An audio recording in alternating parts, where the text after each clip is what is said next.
saya nggak tahu datanya secara pasti ya.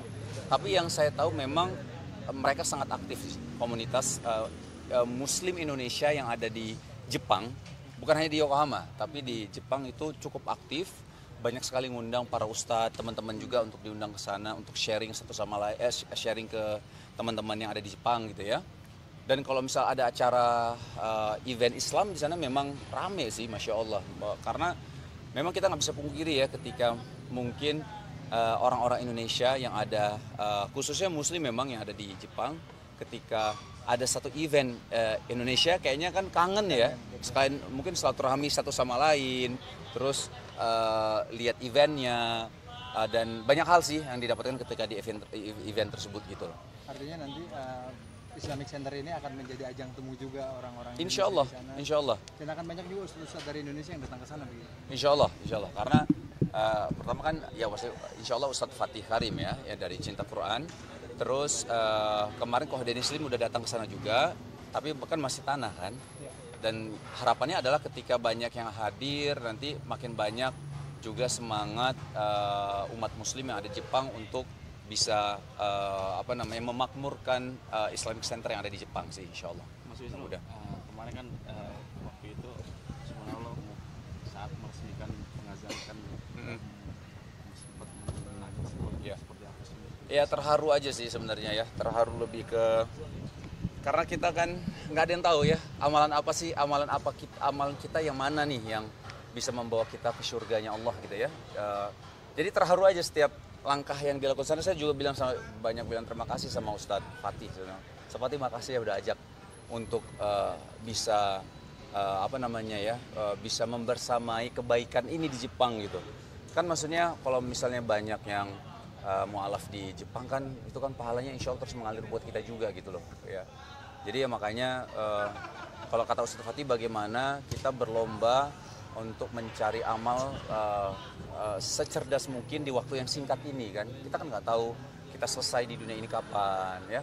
Ada yang muda sudah, ada yang muda meninggal, ada yang tua, tapi kita nggak tahu kan umur kita sampai kapan. Jadi kata Ustadz Fatih, ayo kita beramal cerdas di waktu yang singkat ini. Jadi salah satu yang mungkin amalan kita yang terus akan mengalir adalah salah satunya adalah masjid ini. Kan misal kita meninggal, terus kita ada yang sholat di situ, ngaji di situ, dapat ilmu di situ. Insya Allah mudah-mudahan pahalanya itu mengalir. Jadi kebawa perasaan jadinya, jadi terharu. Maksudnya kamu mau sedikit soal Marwah FC. Kabarnya Marwah FC ini ada setoran surat sebelumnya ini. Kalau kemarin memang ada setoran, ada tugas sebenarnya dari Habib Utsman bin Yahya. Jadi lebih untuk, kalau misalnya Habib sih sebenarnya lebih untuk yang setahu saya memang untuk bagaimana anak-anak dekat sama Quran sih sebenarnya. Jadi ayo udah ngaji belum, store ya gitu. Kalau store tuh biasa store di grup kita. Jadi kalau udah store boleh main untuk selanjutnya, apalagi nanti main kita lapangan besar gitu kan. Itu kadang-kadang kan untuk main di lapangan besar nggak mudah juga ya, ada izin, ada ini, ada itu segala macam lah ya. Nah jadi anak-anak ditekankan di sini memang oleh Habib bahwa di sini kalian datang sebenarnya buat kajian, itu poin pertama. Nah setelah itu baru kita main bola, bahasanya kayak gitulah. Jadi intinya niatkan kedatangan ini memang untuk dengar kajian, jadi dapat pahalanya dulu, habis itu kita sehat lah insya Allah dengan main bola ya. Itu di WhatsApp storannya via voice? Video. Oh video. Harus video, makanya kemarin ada beberapa yang belum kan, Habib bilang, lo nggak main bola lo setoran dulu, bukan setoran hafalan sebenarnya, lebih ke baca Quran. Surahnya sendiri random kan atau dipilihkan? Apa? Surahnya sendiri Random. Yang penting baca Quran. Kan poinnya, objektifnya adalah dekat dengan Quran kan. Jadi yang penting baca Quran, dekat sama Quran. Lebih ke situ sih. Mas, balik lagi yang soal tadi. Mungkin sebesar apa sih pengetahuan Mas Wisnu soal di sana itu mungkin banyak yang mualaf seperti apa di Jepang sendiri? Apa gimana?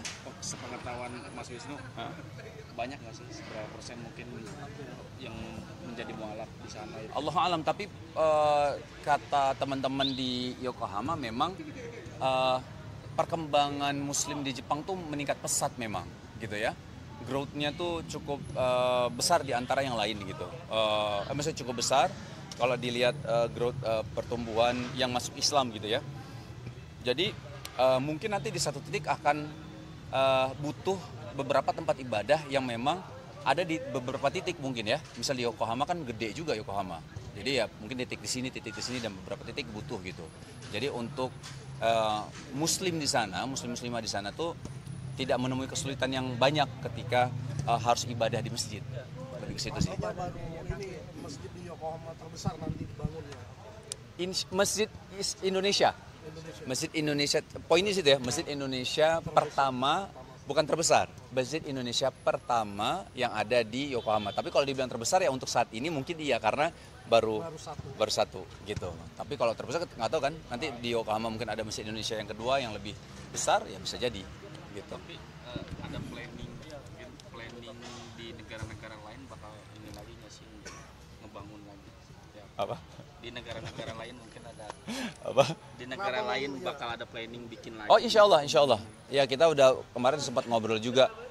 Kayaknya Masya Allah ya kalau kita ke satu tempat tapi ada, mudah-mudahan ada yang bisa kita tanamkan kebaikan di situ ya.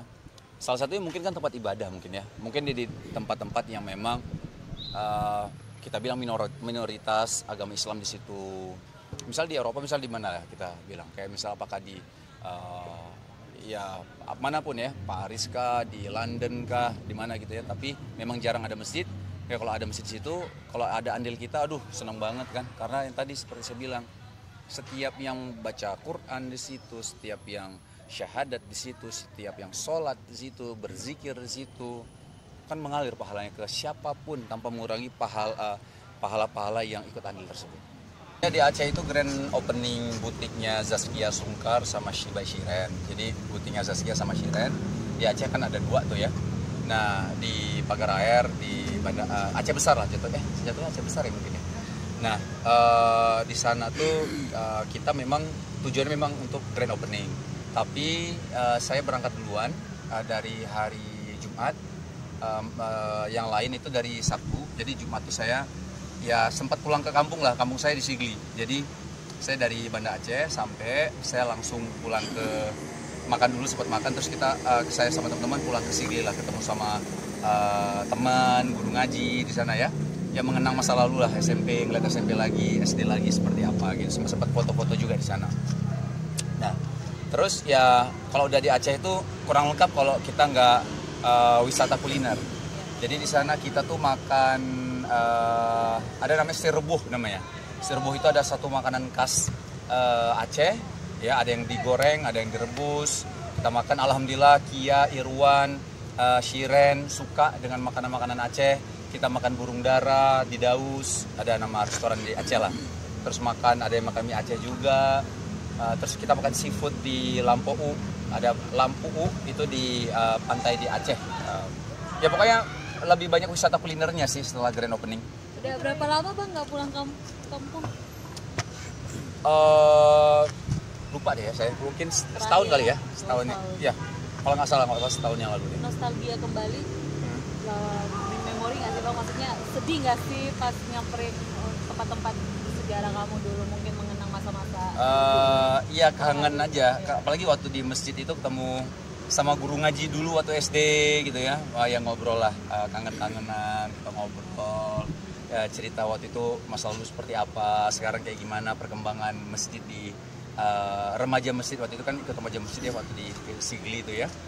Ya banyak ngobrolnya sih, kangen dan banyak cerita yang kita ingat karena kan sama teman-teman kan bareng-bareng waktu di Siglinya itu bareng teman-teman yang satu SD dan satu SMP. Jadi banyak cerita-cerita dulu yang kita coba kita angkat lagi gitu. Anak-anak juga diajak nggak sih Bang kemarin pada saat pulang? Anak-anak nggak diajak karena memang Shiren bilang karena kita kan tujuan di sana kan grand opening ya, kerja lah bahasanya gitu ya. Nah jadi memang nggak diajak dulu biar fokus untuk kerjaan di sana. Tapi nanti insya Allah sih karena saya juga nggak bilang ke Adam kalau ke Aceh karena Adam udah pengen banget, Abi pengen ke Aceh dong, pengen ke Aceh. Jadi waktu keluar waktu pergi saya bilang sama Adam, Abi ke luar kota ya nak ya, gitu ya. Tapi nggak bilang ke Aceh gitu. Jadi tapi nanti kalau liburan insya Allah sih pengen ajak anak-anak ya keluarga lah kita pergi ke Aceh mungkin dengan dalam waktu yang ya mungkin seminggu atau 5 hari mungkin ya insya Allah. Kalau untuk anak-anak mungkin pulang kampung kapan tuh Bang? Pulang kampung ya? Belum pernah pernah. Kalau keluarga kan semua yang lengkap belum pernah. Mengenalkan kampung halaman Aceh gitu kepada anak-anak seperti apa sih Bang? Apalagi cerita kayak misalnya kayak kita kan ngobrol sama anak-anak, misalnya Adam, Abi itu dulu tinggalnya di Sigli, itu ibu kotanya PB gitu ya, dari Banda Aceh, ibu kota dari Nangor Aceh Darussalam itu Banda Aceh itu menuju kampung Abi itu butuh waktu 2 jam, jadi kayak cerita di Sigli itu belakang rumah Abi itu pantai, jadi cerita, jadi kebayang sama Adam gitu, oh Abi dulu kayak gini ya, oh Abi loncat dari jembatan, mandi di kali gitu, jadi biar dia kebayang dulu, jadi makanya dia pengen kan, Abi ajak Adam dong ke Aceh, Adam kan pengen main di pantai, pengen kayak gitu. Makanya waktu saya sempat ke Aceh pulang, saya nggak ajak anak-anak, saya sempat, nggak lama sih, saya baru pulang mungkin 3 bulan yang lalu. 3 bulan yang lalu, saya cek kondisi di sana, Bib, ya siap, ya Bib.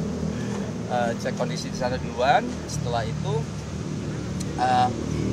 Adam bilang, Abi kok kenapa ngajak Adam ke Aceh, Adam pengen, makanya waktu kerjaan kemarin saya tanya sama Shiren, saya mau ajak anak-anak nggak ke Aceh. Shiren bilang jangan deh, biar kita fokus dulu deh kerja, nanti kalau liburan baru kita ajak anak-anak ke Aceh.